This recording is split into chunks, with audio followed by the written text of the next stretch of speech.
يا أيها الناس اتقوا ربكم الذي خلقكم من نفس واحدة صدق الله العظيم وبلغنا رسوله النبي الكريم الصلاة والسلام عليك يا سيدي يا رسول الله وعلى آلك وأصحابك يا سيدي يا حبيب الله. السلام علیکم ورحمۃ اللہ وبرکاتہ۔ آج جس سورہ کا تذکرہ ہو رہا ہے وہ ہے سورہ النساء۔ نساء کا مطلب ہوتا ہے عورتیں، اور عورت کو کہتے ہیں النساء۔ اللہ تعالیٰ نے اس سورہ کو مدینہ پاک میں اتارا تھا، اور یہ اس سورت کے 24 رکوع ہیں، 176 اس کی آیتیں۔ حضرت عمر فاروق رضی اللہ تعالیٰ عنہ فرماتے ہیں سورہ بقرہ، سورہ النساء، سورہ المائدہ، سورۃ الحج اور سورہ نور یہ سیکھو، کیونکہ ان 5 صورتوں کے اندر اللہ تعالیٰ نے فرض علوم کو ذکر کیا، یعنی احکام کام کرنے کے ہے، یہ ان صورتوں میں اللہ نے ذکر کیا۔ اسی طرح حضرت عمر رضی اللہ تعالیٰ فرماتے ہیں جس نے سورہ بقرہ، سورہ آل عمران، سورہ النساء پڑھی تو وہ اللہ کی بارگاہ میں حکمت والے لوگوں میں شمار ہو جائے۔ سبحان اللہ۔ یہ ان صورتوں میں سے ہے کہ پڑھنے سے بندے کو حکمت حاصل ہے، دانائی حاصل ہے۔ اس سورہ کا جو مرکزی مضمون ہے وہ ہے عدل اور رحمت۔ اس پورے 176 آیتوں کو پڑھیں گے، ہر آیت کے اندر ایک مرکزی مضمون اللہ نے رکھا ہے۔ وہ مضمون یہ آپ کو ملے گا کہ عدل کرو اور رحمت کرو، لوگوں کے لیے آسانیاں پیدا، لوگوں کے اوپر رحم کرنے والے بن۔ اللہ تعالیٰ نے اس سورت کے نزول یہ شوال میں یہ نازل ہوئی تھی، اور یہ 3 ہجری تھی، اور یاد رکھیں شوال میں ہی غزوہ احد ہوا تھا۔ غزوہ احد کے بعد یہ سورت نازل ہوئی تھی فوری بعد، اور غزوہ احد یاد رکھیں وہاں مسلمان 70 شہید ہوئے تھے اور 70 زخمی ہوئے تھے، تو کچھ یتیم ہو گئے اور عورتیں بیوہ ہو گئی۔ اللہ تعالیٰ نے اس صورت کے اندر یتیموں کے احکام ذکر کیے، اسی طرح بیواؤں کے حقوق ذکر کیے، اور اس صورت کے اندر اللہ تعالیٰ نے وراثت کے احکام نقل کیے۔ وراثت کے احکام بیان کیے گئے کہ کس کو کتنا حصہ ملے گا، چونکہ شہید ہو گئے لوگ، اب ان کی وراثتیں تھی، جائیدادیں تھیں۔ اب ایک دم ایک شہر کے اندر، اور وہ شہر یہ لاہور جیسا شہر نہیں، اتنا بڑا شہر، وہ شہر کیا تھا، وہ چند ہزار لوگوں کی آبادی تھی۔ چند ہزار لوگوں میں سے 70 لوگ شہید ہو گئے۔ ہر خاندان، ہر قبیلے کا ایک فرد شہید ہوا۔ کوئی مدینہ میں قبیلہ ایسا نہیں تھا جس قبیلے کا کوئی فرد شہید نہ ہو، اور کئی خاندان کے خاندان شہید ہوئے، باپ بیٹا شہید ہوئے، جی اسی طرح بھائی بھائی شہید ہوئے۔ 70 لوگوں کی اکٹھی قبر احد کے مقام پہ رسول پاک صلی اللہ علیہ وسلم نے بنوائی، اور آقا کریم کے سگے چچا حضرت امیر حمزہ رضی اللہ تعالیٰ عنہ بھی اس غزوہ میں شہید ہو گئے۔ تو اس غزوہ کے بعد یہ سورت اتری۔ اس سورت کے اندر اللہ تعالیٰ نے وراثت کے احکام ذکر کیے کہ جائیدادیں اب تقسیم کیسے ہوگی، جو دنیا سے چلے گئے ان کی جائیدادوں کی تقسیم کاری کس طرح ہوگی۔ اور یہ سب سے پہلا حکم تھا قرآن کا اور اسلام کا اس دور میں کہ عورتوں کو بھی جائیداد میں حصہ دیا گیا۔ اس سے پہلے جاہلیت کے دور میں کبھی بھی عورت کو جائیداد میں سے حصہ نہیں ملا تھا۔ یہ واحد موقع تھا کہ جس پر اللہ تبارک و تعالیٰ نے عورتوں کے حقوق ذکر کیے، اور اس عورت یہ نام ہی بتا رہا ہے کہ یہ عورتوں کے حقوق کی صورت ہے۔ سورہ النساء یہ پوری سورت عورتوں کے حقوق کو ذکر کرتی ہے۔ اللہ کے پیارے نبی صلی اللہ علیہ وسلم کا آخری وقت تھا، تو مثال کے قریب آقا کریم صلی اللہ علیہ وسلم کی زبان پر 2 کلمے تھے۔ ایک تھا الصلاۃ، الصلاۃ، الصلاۃ، نماز، نماز، نماز، میرے بعد نماز کا خیال رکھنا، نماز کا خیال رکھنا، نماز نہ چھوڑنا، نماز کو ضائع نہ ہونے دینا۔ اور دوسرا جملہ جو تھا حضور کی زبان پر وہ یہ تھا کہ جو تمہارے ماتحت ہے، جو کمزور ہے، وَاتَّقُوا فِيمَا مَلَكَتْ أَيْمَانُكُمْ، جو کمزور ہے، جو تمہارے ماتحت ہے، ان کے بارے میں اللہ سے ڈرتے رہے۔ ان پہ کوئی ظلم زیادتی نہ ہو، تمہاری طرف سے کوئی ان کی حق تلفی نہ ہو جائے، ان کے حقوق کا خیال رکھنا جو کمزور ہے۔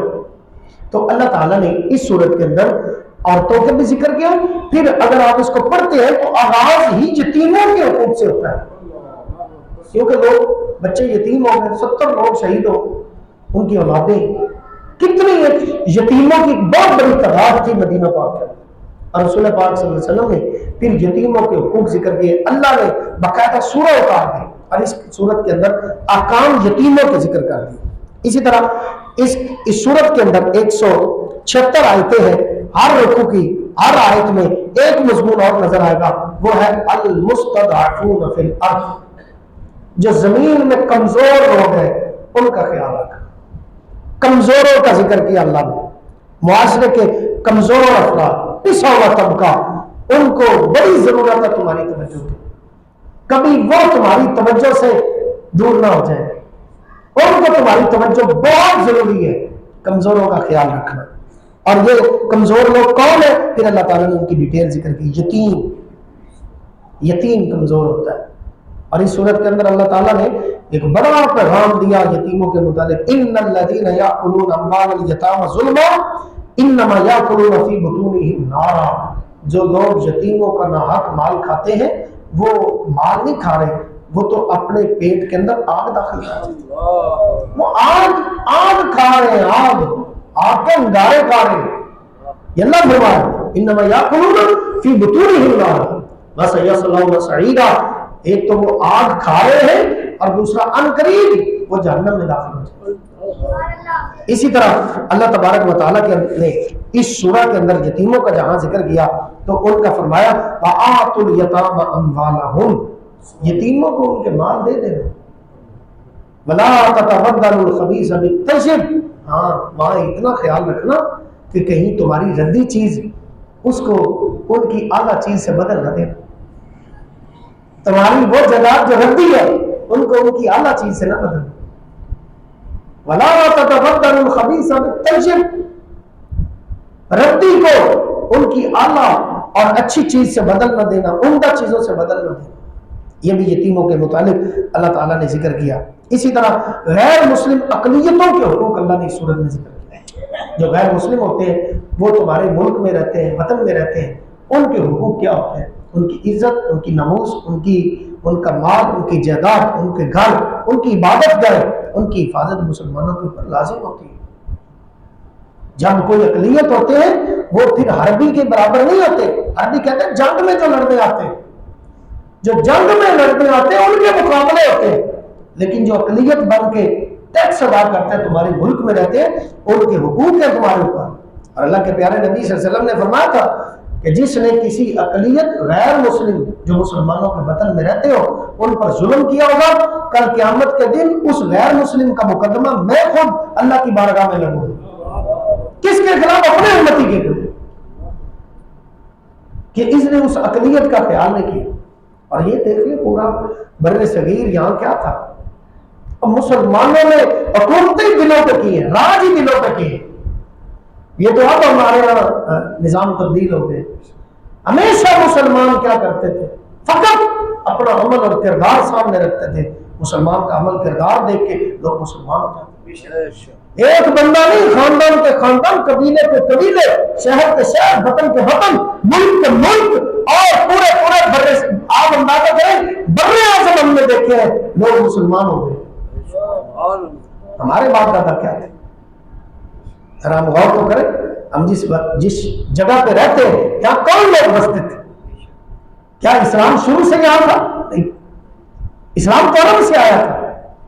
یہاں تو حضرت عمر کے دور کے بعد اور بلکہ حضرت محمد بن قاسم کے بعد یہاں اسلام پہنچا ہے۔ آپ اندازہ کریں کہ اس سے پہلے لوگ کیا تھے، اور پھر ان کے بعد داتا صاحب آئے۔ داتا صاحب کو ان کے شیخ نے کہا جاؤ جا کر لاہور کو اپنا مسکن بناؤ، وہاں تبلیغ کرو۔ تو داتا صاحب کون سی تلوار لے کر آئے تھے؟ داتا صاحب کے پاس کون سا بندوق تھا؟ داتا صاحب کے پاس کون سے گھوڑا تھا؟ کون سے گھوڑے مارتے تھے لوگوں کو کہ لوگوں کو اپنا کر دیا؟ داتا صاحب کے پاس ایک چیز تھی، داتا صاحب کے پاس فیض تھا، روحانیت تھی، نورانیت تھی، وہ نگاہ روحانیت والی اٹھتی تھی، لوگوں کی دنیا کی دنیا اور بستیوں کی بستیاں بدل دیتی تھی۔ اور یہ بھی یاد رکھے داتا صاحب نے فقط کرامتیں دکھا کے لوگوں کو مسلمان نہیں کیا، داتا صاحب کا عمل تھا، تب جا کر لوگ یہاں صرف مسلمان نہیں بنتے تھے، وہ لوگ آج ہمارے ہاں تو پیر صاحب کہتے ہیں میرے مرید بنتے جائے، میرے مرید بند ہونے چاہیے، لسٹ مانگیں گے مریدان۔ اور وہ لوگ کیا کرتے تھے، وہ مریدوں کی لسٹیں نہیں بناتے تھے، وہ جو بیعت ہوتا تھا اسے بھی اللہ کا ولی بناتے تھے۔ ہمارے یہاں تو آج کل مرید بھی اسی لیے لوگ ہوتے ہیں، چلو کوئی تکلیف پریشانی آئے گی تو پیر صاحب نے رابطہ رکھا، پیر صاحب کو وظیفہ دے دیں گے، کوئی دعا کر دیں گے، کوئی پریشانی آئے گی وہ حل ہو جائے۔ اگر ہم دیکھتے ہیں پیچھے داتا صاحب کی زندگی، حضرت خواجہ معین الدین چشتی اجمیری کی زندگی، خواجہ قطب الدین بختیار کاکی کی زندگی، حضرت بابا فرید کی زندگی، ان لوگوں نے آ کر یہاں کام کیا۔ اگر ان کی زندگی پڑھو گے تو یہی ملے گا کہ وہ لوگ فقط بیعت نہیں کرتے تھے، وہ جو ہاتھ ان کے ہاتھ میں دیتا تھا اسے پھر ولایت کا پروانہ جاری کر دیتے، سبحان اللہ، اور وہ وقت کا ولی ہوتا تھا، اور کوئی انہوں نے اپنا مرید اپنے پاس نہیں ٹھہرایا، ہمیشہ کے لیے پڑھ لے، پوروں کی سب کی زندگیاں پڑھ لے۔ جس بندے کو فیض دے دیتے تھے، نواز دیتے تھے، سکھا دیتے تھے، اور پھر وہ وہاں نہیں رہتا، وہ پھر مختلف علاقوں میں چلا جاتا۔ آج آپ کو پاکستان میں یہ سنیوں کے مدارس کا سسٹم نظر آتا ہے، یہ کہاں سے آیا؟ یہ فیض ہے حضرت اعلیٰ حضرت کا۔ اعلیٰ حضرت کی زندگی کے آخری دنوں میں گئے ہیں محبت اعظم پاکستان سردار احمد صاحب، انہوں نے فیصل آباد والے وہ حضور اعلیٰ حضرت کے پاس انہوں نے سیکھا ہے، اور کس طرح کی تعلیم حاصل کی؟ ان کی باقاعدہ کتابوں میں لکھا ہوا ہے کہ اگر سردار احمد محدث اعظم پاکستان زندگی کے آخری حصے میں تھوڑی دیر پہلے چلے جاتے تو پتہ نہیں انہوں نے اعلیٰ حضرت نے کیا بنا دیا۔ یہ تو آخری لمحات میں گئے تھے جب اعلیٰ حضرت بیمار تھے اور زندگی کے آخری لمحات تھے، اتنا نواز دیا کہ آج آپ کو پورا پنجاب کا، پورے پاکستان میں جتنے مدارس نظر آتے ہیں وہ فیض پیچھے حضرت محدث اعظم پاکستان سردار احمد صاحب کا، یا ان کا بیت نظر آئے گا، یا خواجہ حضرت علامہ سید نعیم الدین مراد آبادی کا نظر آتا ہے۔ نعیم الدین مراد آبادی تھے جنہوں نے 1945 میں آل پاکستان سنی کانفرنس کروائی تھی، جب ابھی لوگ سچ پڑھنے میں مبتلا تھے، بڑے بڑے مولوی، بڑے بڑے علماء بھی کہہ رہے تھے پاکستان نہیں بننے دیں گے، نعیم الدین مراد آبادی نے پورے برے صغیر کے علماء کو اکٹھا کر کے ایک کانفرنس کروائی جس کا نام سنی کانفرنس رکھا۔ اس کانفرنس کے اندر نعیم الدین مراد آبادی نے اعلان کیا تھا اگر آپ پاکستان حاصل کرنے کے مطالبے سے قائد اعظم پیچھے ہٹتے وہ ہٹ جائے، سنی آپ پاکستان بنا کے رہے، سبحان اللہ، پھر کیا کر پاکستان بنا۔ یہ اس میں مشائخ تھے، اس کی صدارت پتہ کس نے کی تھی؟ محدث اعظم ہند کچوچوی رحمۃ اللہ تعالیٰ، اور اس کے سب سے بڑے مہمان پتہ کون تھے؟ حضرت پیر سید جماعت علی شاہ صاحب، بڑے صغیر میں سب سے زیادہ مرید جماعت علی شاہ صاحب کا، انہوں نے اس کانفرنس میں تعین کی تھی، اور انہوں نے کہا تھا کہ ہم قائد اعظم کو بھی پیچھے نہیں ہٹنے دیں گے، جماعت علی شاہ صاحب نے فرمایا تھا، اور پاکستان ہم لے کر رہے ہیں۔ تو یہ بزرگ یہ لوگوں کو بدلتے تھے۔ بہرحال اقلیتوں کے حقوق اللہ نے یہاں ذکر کیے ہیں، خواتین کے حقوق ذکر کیے ہیں، اور اپنی رفیق حیات کے ساتھ تم نے کس طرح زندگی گزارنی، اپنے گھر اپنے بچوں کے درمیان کس طرح عدل اور انصاف کا مظاہرہ کرنا ہے۔ آپ پوری دنیا میں عدل چاہتے ہیں، عدل کا تقاضا یہ ہے سب سے پہلے اپنے گھر سے عدل شروع کریں۔ انصاف کرنا چاہتے ہیں ہر جگہ تو اپنا گھر پہلے وہاں انصاف کریں، اپنی بیوی بچوں میں انصاف۔ آپ کے 4 بچے آپ ان میں انصاف نہیں کرتے اور باہر نعرے لگاتے ہیں کہ عدل ہونا چاہیے، انصاف ہونا چاہیے۔ وہ 4 بچوں میں پہلے انصاف کریں، اپنی بیوی میں انصاف کریں، جو اس کے حقوق ہیں وہ پورے، یہ قرآن کہتا ہے۔ اور اللہ نے فرمایا ہمارے کئی لوگوں کو شادیوں کی بڑی جناب چاہت ہوتی ہے، 2-2 3 شادیاں کریں اور پھر بڑے دلائل دیتے ہیں جی قرآن کہتا ہے اتنی شادیاں کرو۔ قرآن نے جو شرط لگائی وہ کبھی پڑھی؟ قرآن کہتا ہے وَإِنْ خِفْتُمْ أَلَّا تَعْدِلُوا فَوَاحِدَةً، اگر تم 2 کر لو کر لو، 3 دن بھی کر لو، 4 بھی کر لو، اجازت ہے، لیکن اگر تمہیں خوف ہو کہ تم ان 2 کے درمیان، ان 3 کے درمیان، ان 4 کے درمیان عمل سے کام نہیں لے سکو گے تو پھر تمہارے اوپر لازم ہے کہ ایک ہی نکاح، پھر ایک ہی ہونی چاہیے. دو دو تین تین تو تب ہو بدل کر سکتے ہیں جب انصاف کر. یہ سورہ النساء میں اللہ نے ذکر کیا. اسی طرح اللہ تعالیٰ نے ایک بڑی حقیقت اس صورت کے اندر ذکر کی ہے کہ اگر اللہ تبارک و تعالیٰ چاہے تو تمہیں لے جائے اور اللہ تمہاری جگہ پہ اوروں کو لے آئے. یہ اللہ کی مرضی ہے کہ اللہ نے رکھا ہوا ہے. اگر رب چاہے تو وہ ہمیں لے جا بھی سکتا ہے. ان یشاء یذہبکم، اگر اللہ چاہے تو وہ تمہیں لے جائے اور تمہارے بعد وہ لوگ لے آئے جو اللہ تبارک و تعالیٰ کی اطاعت کرے، فرما برداری کرے. تو یہ تو اللہ کا کرم ہے کہ اللہ نے ہمیں چھوڑا. پھر اس صورت کے اندر اللہ تعالیٰ نے اپنے محبوب کے در کی حاضری کی ایک ترغیب دلائی. وہ کس طرح؟ اللہ فرماتا ہے وَلَوْ أَنَّهُمْ إِذْ ظَلَمُوا أَنفُسَهُمْ جَاءُوكَ فَاسْتَغْفَرُوا اللَّهَ وَاسْتَغْفَرَ لَهُمُ الرَّسُولُ لَوَجَدُوا اللَّهَ تَوَّابًا رَحِيمًا. بندو یہ کوئی 1 2 3 4 نہیں ہے، یہ جتنے بھی ہیں یہ اس دور کے فقط نہیں ہے، یہ جس مرضی دور کے ہو. یہ کسی خاندان قبیلے کی شرط نہیں ہے، یہ جس مرضی خاندان قبیلے کے ہو، یہ چھوٹے ہو بڑے ہو، یہ مرد ہو یا عورت ہو، کوئی بھی جب بھی کسی جگہ بھی جس وطن میں بھی رہتے ہو اور جس بھی دور کے ہو، اگر تم سے کوئی اپنی جان پہ ظلم ہو جائے تو اللہ فرماتا ہے جاؤ کا پھر میرے محبوب کے پاس آ جائے. سبحان اللہ. وہاں حاضری دے، وہاں حاضری کرے پیش اور وہاں حاضر ہو کر کیا کرے؟ فاستغفر اللہ، پھر اللہ سے بخشش طلب کرے. واستغفر لهم الرسول، پھر اللہ ہی نہیں اللہ کے رسول بھی ان کے لیے بخشش کی اللہ سے دعا مانگے. لوجد اللہ توابا رحیما، پھر اس کے بعد انعام جو ملے گا اللہ تمہاری توبہ بھی قبول کر لے گا، اللہ تم پہ رحم بھی کر دے گا. اور پھر اس صورت میں اللہ نے ایک اور ذکر کیا کہ وہ بندہ کبھی مومن نہیں ہو سکتا جو میرے محبوب آپ کو اپنے معاملات میں حاکم نہیں مانتا. جیڑا حاکم نہ مننے حبیب خدا رو کدی وہ دا کامل نہیں ایمان. جیڑا اللہ دے نبی نو حاکم نہیں مانتا کہ اللہ دے نبی کچھ کر سکتے یا نہیں کر سکتے، کوئی فیصلہ سنا سکتے یا نہیں سنا سکتے، حلال اور حرام کر سکتے یا نہیں کر سکتے. پیارا سارے بزرگ فرماتے سے وہ تو کبھی کامل ایمان بھی نہیں ہونا. اور قرآن دیا ہے اس بندے کا کبھی بھی ایمان کامل نہیں ہوتا جو اللہ کے نبی صلی اللہ علیہ وسلم کو حاکم نہ مانے. جیسے حضرت عمر نے مانا تھا، کچا پکا مسلمان یہودی نال مسئلہ بن گیا، اللہ کے نبی نے فیصلہ یہودی دے حق کیتا، وہ حضرت ابو بکر کو چلا گیا، انہوں نے بھی حق فیصلہ کیتا یہودی دے، وہ حضرت عمر کو چلا گیا تے وہ یہودی نے کہہ دیتا حضرت عمر کہ جناب یہ فیصلہ تہاڈے نبی ابو بکر نے میرے حق کیتا ہے، یہ کہندا میں تسلیم نہیں کرتا، تہاڈے کو لے کے آ گیا. حضرت عمر نے فرمایا چلو رکو پھر یہ فیصلہ اج میں کرنا، یہ فیصلہ کرنے انہوں دسنے کہ اللہ کے نبی کا حکم کی ہونا ہے، اللہ کے نبی کا فیصلہ کی ہونا ہے. یہ اپنی چلانا پھر اکڑ چلو اتنے رکو آنا.